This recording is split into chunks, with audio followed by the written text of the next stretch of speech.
ত্রাণ পাবেন না। সমস্ত প্রশংসা ও সমস্ত তারিফ সে মহান আল্লাহ সুবহানাহু ওয়া তাআলার জন্যই, যিনি আমাদের খুতবার শুরু হওয়ার পূর্বেই মসজিদে উপস্থিত করেছেন। তার সম্মানের মতো প্রশংসা, তার ইজ্জতের মতো প্রশংসা, তার আমরা সকলে প্রশংসা করি, সকল বলি আমরা আলহামদুলিল্লাহ। তারপরে পরে আমাদের আখির নবী তাজদার মদিনী আহমদ মুজতবা মুহাম্মদ মুস্তাফা রাসূল আরবি সাল্লাল্লাহু আলাইহি ওয়াসাল্লামের উপর অগণন দরুদ হোক। আল্লাহুম্মা সাল্লি আলাই, আল্লাহুম্মা বারিক আলাই। আজকে খুতবার বিষয়বস্তু হচ্ছে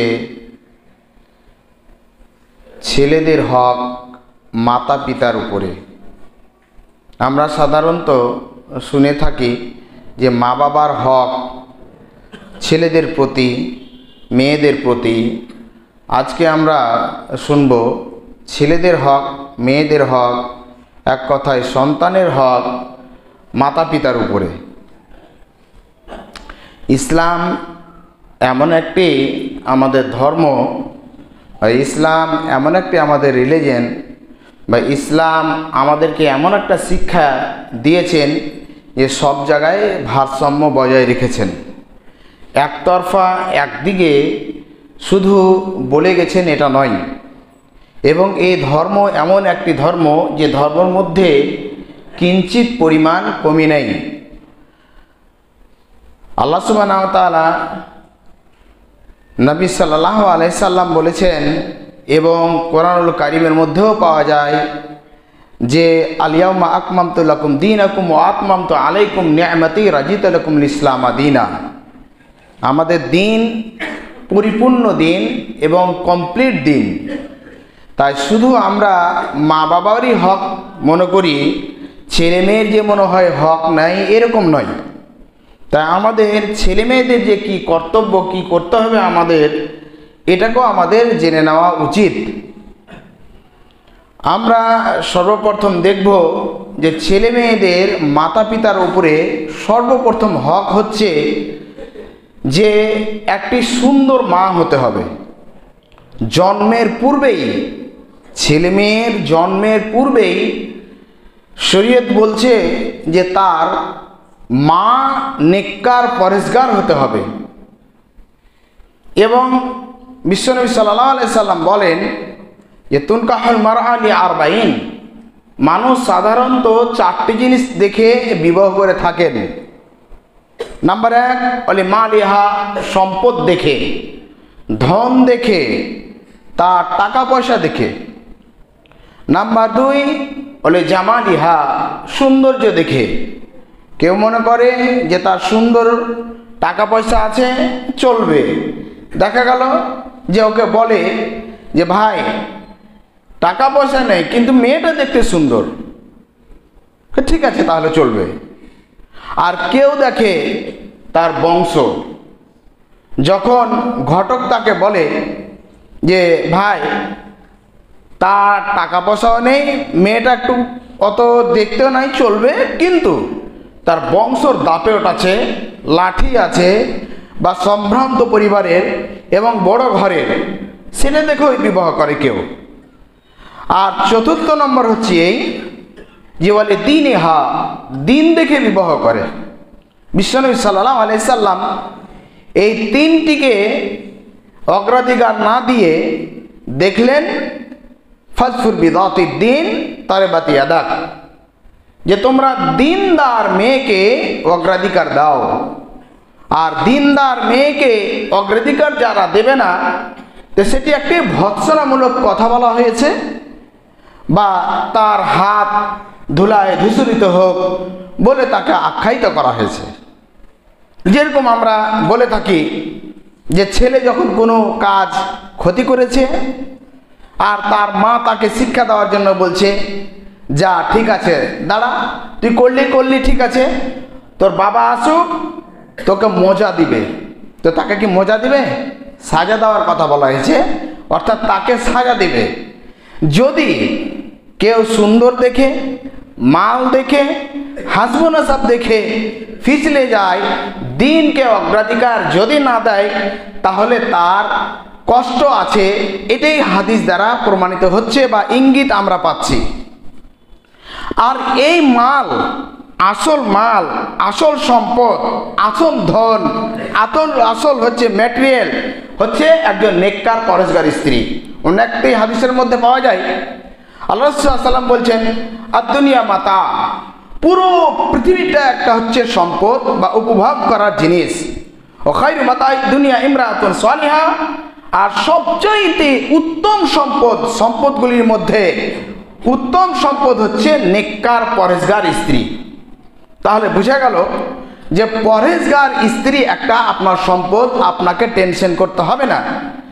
যারা এই রঙকে নিয়ে, রঙের ম্যাটারে নিয়ে, রঙকে অগ্রাধিকার দেখে যদি যায়, তাহলে ফেঁসে যাওয়ার বেশি চান্স রয়েছে। এবং এই রঙকে অগ্রাধিকার দিয়ে অনেক উদাহরণ রয়েছে, আমাদের কাছে এসে উপস্থিত হয় বা পরামর্শ নেয়, বা আমরা চোখে দেখতে পাই যে কিছুদিন রং দেখে থাকলো, কিন্তু ওর রঙের জন্যে তার রং উড়িয়ে দিয়েছে, তার স্বামীর রং কালো হয়ে গেছে। কেন? তার রঙের পিছনে ঘুরতে ঘুরতে তার দিন গেছে, তার ধর্ম গেছে, তার ফ্যামিলি সব ইজ্জত সম্মান চলে গেছে। কেন? সে ব্যক্তি তার জন্য পাগল, আর ও অন্য জিনিসের জন্য পাগল। তাই সর্বপ্রথমে হচ্ছে যে একটা যদি মা চয়ন করা যায় ছেলের জন্যে, ছেলের হক যে তার মা হবে পরহেজগার, মুত্তাকিয়া, পরহেজগার, দিনদারি, তাহলে তার ছেলে মানুষ হবে সুন্দরভাবে। এবং বাড়ি নয় সেটা তার বাড়িটা হচ্ছে একটা মাদ্রাসা, তার বাড়িটা হচ্ছে একটা ইউনিভার্সিটি, একটা বাড়িটা হচ্ছে তার জন্যে সে স্কুল। কেন? ছোটতে যখন তার বাচ্চা যখন বড় হয়, আমরা জানি যে মা যদি পরহেজগার, মুত্তাকি, ভালোবাসা যদি হয়, তাহলে ছেলেটা মেয়েটা ওই রকমই চলে, ওই রকমই দেখে। আমরা অনেকজন আছি বা আমরা দেখি, বা আমাদের বাপ চাচারা ধরেন, অনেকজন লেখাপড়া জানে না, আক্ষরিক জ্ঞান নেই, স্কুলে যায়নি, কিন্তু তিনি বাংলা ভাষা শিখলেন কি করে, উর্দু ভাষা শিখলেন কি করে, আরব ভাষা শিখলেন কি করে?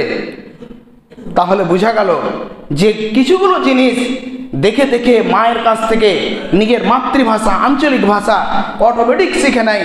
এটা আধ্যাত্মিক হিসাবে আল্লাহ সুবহানাহু ওয়া তাআলা তাকে ক্ষমতা দেয়, এবং ও বাচ্চার ব্রেনকে তীক্ষ্ণ করে দেওয়া হয়, এবং তার বাচ্চা ছোট মনে করেছে, কিন্তু ও বাচ্চাটা কি করে? রিসিভ করতে থাকে। তাই বোঝাতে চেয়েছিলাম এই যে সর্বপ্রথম যদি আমি আমার স্ত্রীকে যদি চয়ন করি, বিবাহ যদি করি, যে আমি একটা স্ত্রী সুন্দর নিয়ে আসি, দিনদার, পরহেজগার, তাহলে আমার ছেলে তার হককে আমি পূর্ণ করতে পারবো। নাম্বার 2, আমাদের বিবাহ শাদীর যা ম্যাটারগুলো আছে, অত দূর গেলাম না, আরেকটা ধাপে আমি গেলাম যে আমার স্ত্রী, যে আমার ছেলে মেয়ের আমার যে হক রয়েছে, যে নেককার, পরহেজগার হবে, এবং আমার ছেলে যেন শয়তানি ওয়াসওয়াসা থেকে, শয়তানি সেই তার চঙ্গল থেকে বাঁচার জন্যে সর্বপ্রথমে হালাল পদ্ধতিতে বা ইজদিওয়াজি জিন্দেগি যখন আমরা সহবাত করব বা আমার স্ত্রীর সঙ্গে যখন আমরা মিলব, তখন সর্বপ্রথমে আমরা দোয়া পড়ব। তাহলে যখন দুয়াটি পড়ব, বিসমিল্লাহ আল্লাহুম্মা আজনিবনি মিনাশ শাইতানা ওয়া আজনিবনি মিনাশ শাইতানা ওয়া মিম্মা রাযাকতানা, তখন আমরা প্রথমেই বিসমিল্লাহ বলেছি, আল্লাহর নাম নিয়ে, আল্লাহকে স্মরণ করে, আল্লাহকে হাজির নাজির করে আমরা সেই কাজটি শুরু করছি, যে আল্লাহ তোমার নাম নিয়ে শুরু করছি, এবং যাবতীয় শয়তানের কৃতিকালাপ থেকে হেফাজত চাইছি। আর এর ফলে যে একটি বাচ্চা হবে, ওই বাচ্চার হক যে তাকে শয়তান থেকে মুক্ত করা, ওই বাচ্চাকে শয়তান থেকে আপনি মুক্ত করবেন। তাহলে বাচ্চার প্রথম দুটি আমরা হক দেখলাম বাচ্চা আসার পূর্বে। এমতই যখন বাচ্চা প্রসব হবে, বাচ্চা প্রসব হওয়ার পরে আমাদের যেটি কর্তব্য রয়েছে, তার হক রয়েছে, একটি হক যেটি আমাদের সমাজের মধ্যে চলে বা আসছে বা চলে এসছে, যেরকম আজান দেওয়া। আজান দেওয়ার ব্যাপারে ওলামায়ে দ্বীনদের, বড় মুহাদ্দিসিনদের বা আরব ওলামাদের মধ্যেই সেটি বিতর্কিত মসলা, এবং কেউ বলছে দিতে হবে, কেউ বলছে দিতে হবে না। ইবনে কাইয়িম আলাইহির রাহমা বলছেন যে এটি হচ্ছে শাহাদাতের কথা এবং আল্লাহর ঘোষণা, একাত্মবাদের ঘোষণা, সেটি দিলে কোনো ব্যাপার না, দেওয়া যেতে পারে। এবং কেউ কেউ বলছে না, দেওয়ার প্রয়োজন নেই, তার সানাদগত হিসাবে দুর্বল, আপনি যদি দেন আপনি দিতে পাবেন, সেটি হচ্ছে আল্লাহর ঘোষণা দেওয়ার জন্যে। কিন্তু কীরকম করে দিবেন? বাইরে এসে একদম ইমাম সাহেবকে ডেকে নিয়েছে, একদম আল্লাহু আকবার আল্লাহু আকবার বলে চিৎকার করতে শুরু করে দিল, যদি ছেলে হয়। আর মেয়ে হয়তো মুখ চেহারা কালো হয়ে যায়। জি হ্যাঁ, মুখ চেহারা কালো হয়। সূরা মায়েদার মধ্যে আল্লাহ সুবহানাহু ওয়া তাআলা বলছেন যে যখন তাদের ছেলে মেয়ে হয় তখন উজুহুম মুসওয়াদ্দা, তাদের চেহারাটা মানে কালো হয়ে যায়। আর মেয়ে যখন হলো জানতে পারলেন না, এরকম নয়। বাচ্চাটাকে নিয়ে যদি আপনি মনোযোগ করেন যে প্রয়োজন আছে এবং আমি বলছি যে দিতে হবে, তাহলে আপনি কি করবেন? যে তার সামনে আজানটুকু পড়ে নেবেন এবং তার কানে সর্বপ্রথমে আল্লাহ সুবহানাহু ওয়া তাআলার শাহাদাত, একাত্মবাদের ঘোষণাটা গেল। তারপরে দ্বিতীয় কাজ, দ্বিতীয় হক হচ্ছে ও বাচ্চার যে তার তাহনিক করাতে হবে। একামতের ব্যাপারে যে সানাদগুলো বা রাবিগুলো এসছে অত্যন্ত জয়ীফ এবং মৌজু টাইপের, তার জন্য একামত দেওয়ার কোনো প্রশ্ন আসে না। যখন তার কাছে ওই বাচ্চা যখন নিয়ে যাবে বা বাচ্চা হবে, তখন সর্বপ্রথম আপনাকে বা আমাকে করা উচিত, যেটি হচ্ছে সুন্নাত দ্বারা প্রমাণিত, সেটি হচ্ছে যে তার তাহনিক করা। তাহনিক কাকে বলে? তাহনিক হচ্ছে এই যে খেজুর চাপিয়ে তার থুতু নিয়ে ওই খেজুরটা যে চাপাচ্ছে, খেজুরকে নরম করে বাচ্চার তালুতে লাগিয়ে দেওয়া। আবু মুসা আশআরী রাদিয়াল্লাহু তাআলা বলেন, যখন আমার ছেলে হলো, বাচ্চা হলো, তখন আমি রাসূল সাল্লাল্লাহু আলাইহি ওয়াসাল্লাম, যেহেতু রাসূলুল্লাহ সাল্লাল্লাহু আলাইহি ওয়াসাল্লাম ওয়ালাদি, আমার ছেলের জন্য আমি আমার রাসূলের কাছে গেলাম। ফাহান্না বিতামারাতিন, আর আল্লাহ রাসূল সাল্লাল্লাহু আলাইহি ওয়াসাল্লাম খেজুর চাপিয়ে তার তাহনিক করলো। তার পেটে সর্বপ্রথমে রাসূল সাল্লাল্লাহু আলাইহি ওয়াসাল্লাম থুতু মুবারক তার পেটে গেল। আমাদের অবশ্যই উচিত যে আমাদের পাড়াতে বা আমাদের বংশে বা আমাদের মসজিদের কেউ পারছে বা মসজিদের ইমাম নেককার, পরেজগার, মুত্তাকি একজন লোক দিয়ে তার তাহনিক করা, তার খেজুর দিয়ে তাহনিক করতে হবে।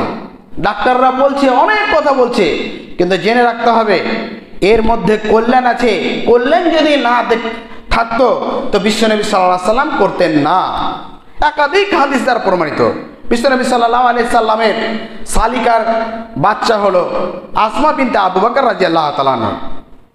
রাসূল সাল্লাল্লাহু আলাইহি সাল্লামের হাতে ওই বাচ্চাকে দেওয়া হলো।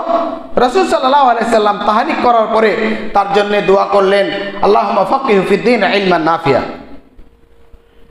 এই হাদিস দ্বারা প্রমাণিত হচ্ছে যে তাকে তাহনিক করতে হবে। কিন্তু আমাদের সর্বপ্রথম সুন্নাত যেটি হচ্ছে ইহুদি, নাসারা, খ্রিস্টানদের, যে বাচ্চাকে মুছানো হয়নি, বাচ্চাকে হাতে উঠিয়ে একটা সেলফি তুলে একদম ফেসবুকে বাপ হয়ে গেছে। বাচ্চাকে পরিষ্কার হয়নি, আর সোশ্যাল মিডিয়াতে আর হোয়াটসঅ্যাপে আর মেসেঞ্জারে আর ইউটিউবে যে একদম ঘুরে গেল, বাচ্চার কিছু নেই।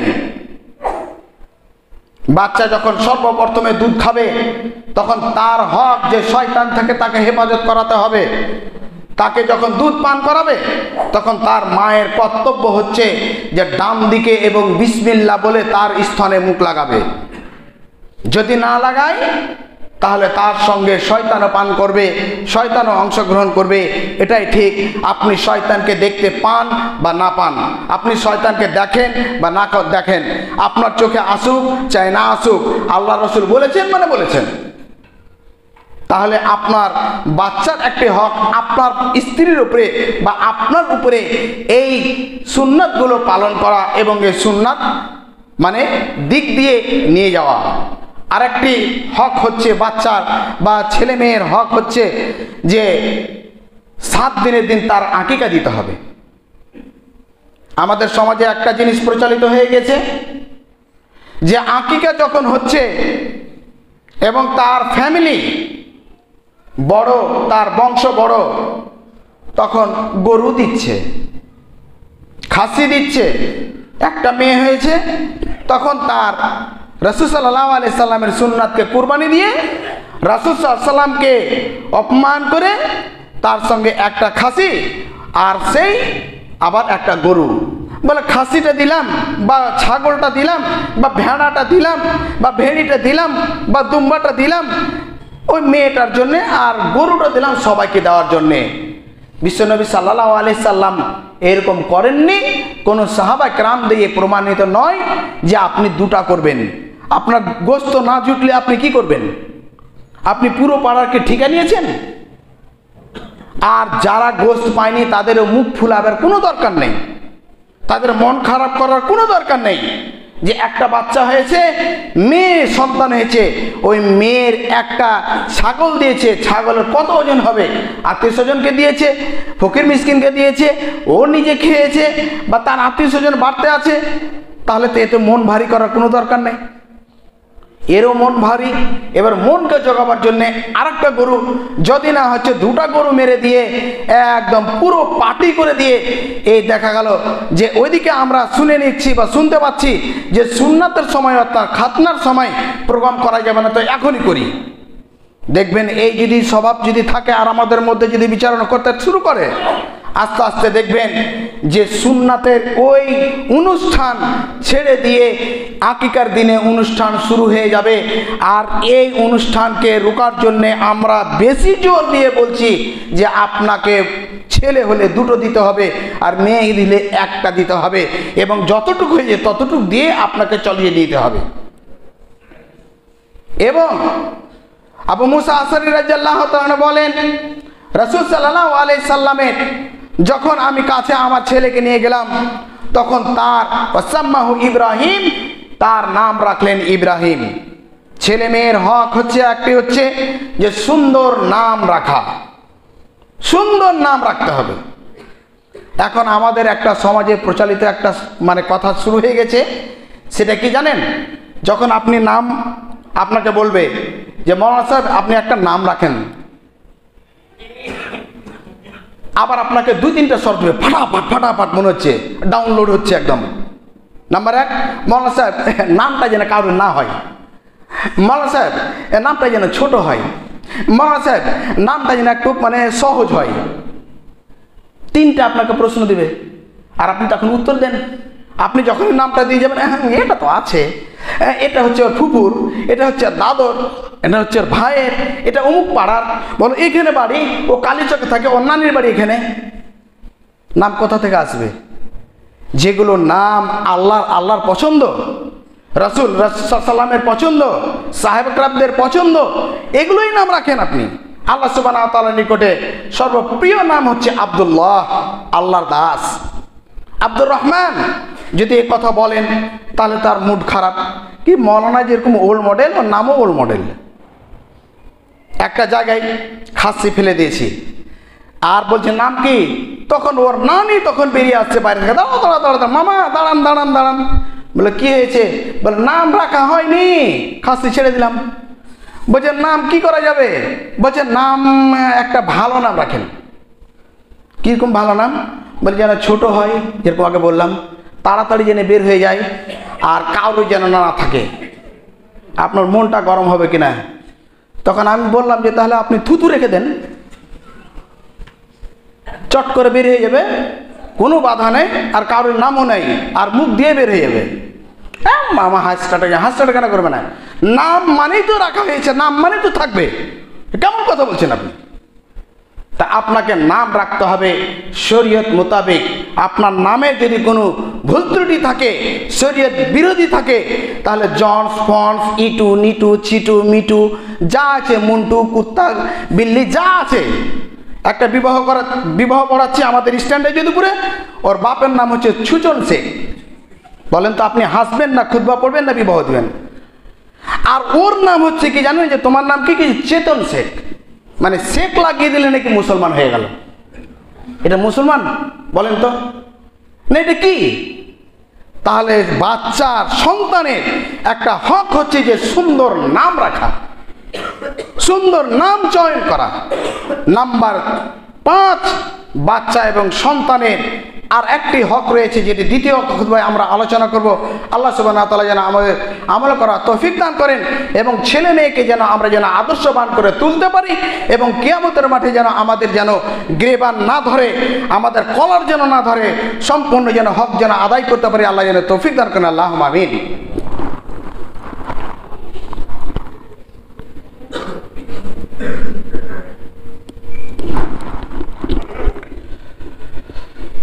আলহামদুলিল্লাহ ওয়াহদা ওয়াসসালাতু ওয়াসসালামু আলা মান লা নাবিয়্যা বা'দা, আম্মা বা'দ।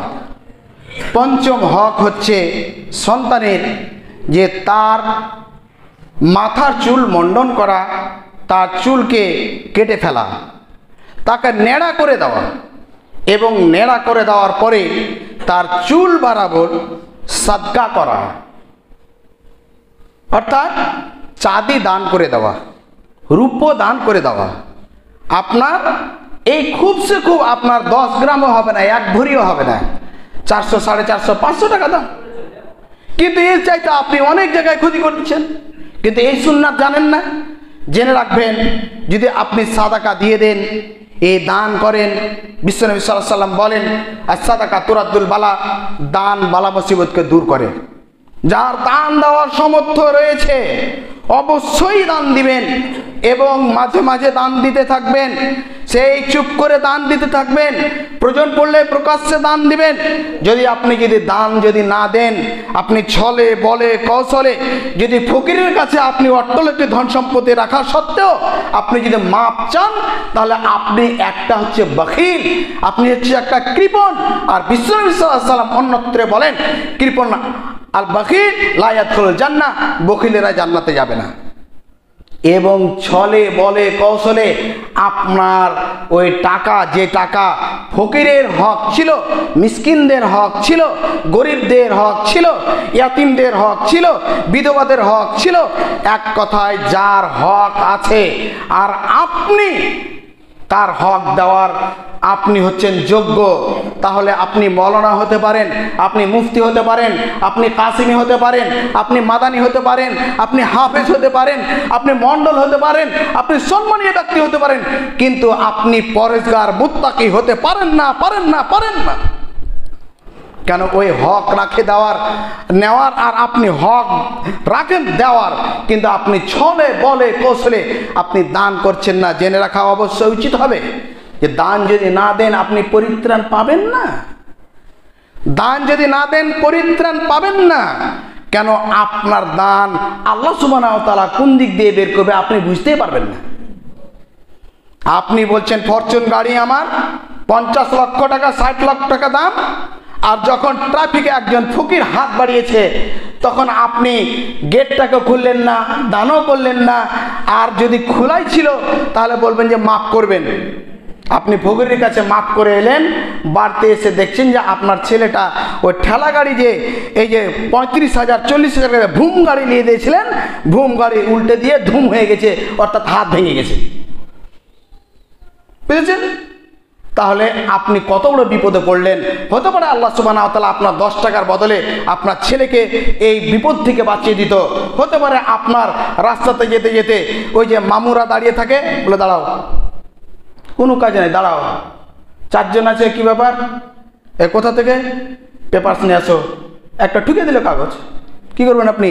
কিচ্ছু বুঝতে পারবেন না। 3 দিন পর আপনার মেসেজ এলো, আপনি যাবেন ট্রাফিকে টাকা দিয়ে আসবেন। বোঝাতে চেয়েছি এই যে দান করবেন, আর দানটা তো করছেন কার জন্যে? আপনার বাচ্চার জন্যে। তাহলে তার জন্যে একটা হচ্ছে যে চুল বরাবর রূপা বা তার চাঁদি বা সোনা যদি সমর্থ হয়, এক কথায় আপনি দান দিবেন এবং তার এই দানটা আপনার বাচ্চাকে হেফাজত করবে, তার এটা হক। এইরকমই যখন বাচ্চা কথা বলতে শিখবে তখন সর্বপ্রথমে আল্লাহ সুবহানাহু ওয়া তাআলার জিকির আজকার তাওহীদ তার কানের মধ্যে দিতে হবে। তাকে সর্বপ্রথমে শিক্ষা দিতে হবে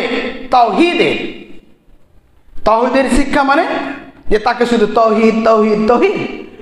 তাওহীদের শিক্ষার্থী মানে হচ্ছে তার আকীদাকে পূর্ণ করতে হবে। জেনে রাখা অবশ্যই উচিত হবে আমলগত আকীদা আমলগত কোনো বিদআত হয়ে যায়, তাহলে হতে পারে যে আল্লাহ সুবহানাহু ওয়া তাআলা তার নেকি কমের জন্য তাকে পরিত্রাণ দিয়ে দিতে পারে, তার পরিত্রাণ হয়ে যেতে পারে। কিন্তু তার আকীদাতে যদি বিদআত থাকে তাহলে তার পরিত্রাণ নেই।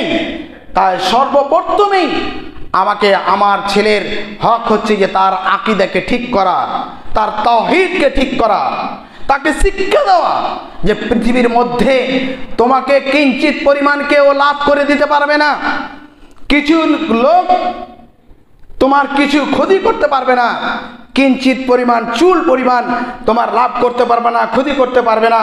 হ্যাঁ, লাভ করে দিতে যদি কেউ পারে তাহলে তার সেটা হচ্ছে মাধ্যম, কিন্তু সর্বপ্রথমে তাকে জ্ঞান দিতে হবে যে আল্লাহ সুবহানাহু ওয়া তাআলা ছাড়া হবে না। আমিও তোমাকে খেতে দিচ্ছি এটা নয়, আমি মাধ্যম। প্রথম হচ্ছে রিজিক দাতা হচ্ছে আল্লাহ সুবহানাহু ওয়া তাআলা। এবং আমরা বলবো আজকে মনে মনে, এবং আমি বলছি এ কথা কান খুলে শুনে রাখেন, ছেলেকে সেখান থেকেই শিক্ষা দিতে হবে যে কাউরির কাছে হাত পাততে হবে না। হাত পাতার মধ্যে হচ্ছে এই পরহেজগারিতা, হচ্ছে এই মুত্তাকিতা, হচ্ছে এই যে কাউরির কাছে দুয়ারও দরখাস্ত করতে হবে না, যেটা আকীদার সবচেয়ে সূক্ষ্ম কথা। যেরকম আপনি দোয়া করতে পারেন, দোয়ার কথা বলতে পারেন, কিন্তু আপনি এখানে একটুক না একটুক হলেও আল্লাহ থেকে একটু দূরে হয়েছেন। আপনি কাউকে, একটা মাওলানাকে, একটা মুফতি সাহেবকে, একটা বড় লোককে আপনি একটা লুঙ্গি দিলেন বা 500 টাকা দিলেন, তা আপনি বলছেন যে দোয়া করিয়েন। আপনি কেন বলবেন? ও দোয়া করবে তাহলে কি কবুল হবে? বলেন, ও যদি দোয়া না করে তাহলে কবুল হবে না? ওর উচিত যখনই নিয়েছে তখনই সে দোয়া করবে, তাকে দোয়া দিবে। জাযাকুমুল্লাহু তাআলা ফিদ দারিন আলা খিদমাতিকুমুল খালিসা লিদীনিল মুকদ্দাস, বিভিন্ন রকমের দোয়া নিজে বলবে। আপনি যখনই বললেন যে বলবে, তাহলে এখানে একটা আপনার আকীদার মধ্যে কিরকম আসছে যে সেই ব্যক্তি যদি দোয়া করে তাহলে কবুল হবে। আপনার বাপের নামে দিয়েছেন, ও যদি দোয়া করতে ভুলে যায়, তাহলে আপনার বাপ যদি 1% ধরেন যে বিপদে আছে কবরের মধ্যে, তাহলে যতদিন না দোয়া করছে ও পেন্ডিং থেকে যাবে নাকি? আপনার ছেলেকে এই আকীদা শিখিয়ে দিতে হবে যে দোয়া করা, দান করার মাত্রই আল্লাহ সুবহানাহু ওয়া তাআলা সেটাকে কবুল করে নিয়েছে, বা আল্লাহ সুবহানাহু ওয়া তাআলা সেটাকে রিসিভ করে নিয়েছে। ওর দায়িত্ব এবার যে ওই দিবে। এবং রাসূল সাল্লাল্লাহু আলাইহি সাল্লামের ছেলে মেয়েদের এটা হচ্ছে হক হচ্ছে এই যে আপনি নিজের ছেলে মেয়েকে দোয়া দিবেন। মৌলভী সাহেবের কাছে দোয়া, মুফতি সাহেবের কাছে দোয়া, অমুক সাহেবের দোয়া, ওর তাবিজ, ওর পানি পড়া। আরে আপনি স্বয়ং নিজে মা বাবা, আপনি নিজে দোয়া করেন। রাসূল সাল্লাল্লাহু আলাইহি সাল্লাম বাথরুমের দিকে গেছেন কাজায় হাজাতের জন্য, এসে দেখছেন যে আনাস রাদিয়াল্লাহু তাআলা তার জন্য পানি রেখেছেন। আল্লাহ রাসূল সাল্লাল্লাহু আলাইহি সাল্লাম বলছেন যে তার জন্য, আনাস রাদিয়াল্লাহু তাআলা বলছেন, এবং ইবনে আব্বাস রাদিয়াল্লাহু তাআলা একটা রিওয়ায়াত আছে যে তিনিও তিনাদেরকে দোয়া দিয়েছেন যে জাযাকুমুল্লাহু তাআলা। এবং অন্য একটা হাদিসের মধ্যে এসেছে যে তার জন্য ইলমের জন্য সে আল্লাহ রাসূল সাল্লাল্লাহু আলাইহি সাল্লাম দোয়া দিয়েছেন। তা আপনার মেয়ে আপনাকে 1 গ্লাস জল দিল, তা আপনি বলতে পারেন না জাযাকুমুল্লাহু তাআলা? কমসে কম এটা তো বলতে পারেন। যদি না বলতে, আল্লাহ যেন তোমাকে বেটা উত্তম বদলা দেয়, আল্লাহ যেন তোমাকে খুব দিনদার পরহেজগার বানিয়ে দেয়, আল্লাহ তোমাকে নেক হায়াত দান করে। আমরা বলতে পারি না? ছেলে মেয়েদের হক এটাও যে তার জন্য আপনি নিজে স্বয়ং দোয়া করবেন। আমরা বুঝাতে চেয়েছিলাম যে ছেলে মেয়েদের হক মাতা পিতার উপরে অনেকগুলো আমাদের কাছে কথা থেকে গেল। ইনশাআল্লাহ আল্লাহ সুবহানাহু ওয়া তাআলা যদি আমাদের বলার যদি তৌফিক দান করে, আবার কোনো সময় বলবো। আমরা যতটুকু শুনলাম এটাই আমরা করার চেষ্টা করবো। আল্লাহ যেন আমাদের তৌফিক দান করেন, আমিন। আল্লাহ আমাদের চলাতে ফিরাতে উঠাতে বসাতে যা ভুল হয়েছে আল্লাহ তুমি আমাদেরকে ক্ষমা করে দাও। আল্লাহ আমাদের রাত্রের অন্ধকারে দিনের আলোতে যা গুনাহ করেছি, বুঝে বুঝে জেনে জেনে গুনাহ করেছি, আল্লাহ তুমি রহমান, তুমি রহিম, তুমি করিম, তুমি গফুর, আমাদেরকে ক্ষমা করে দাও।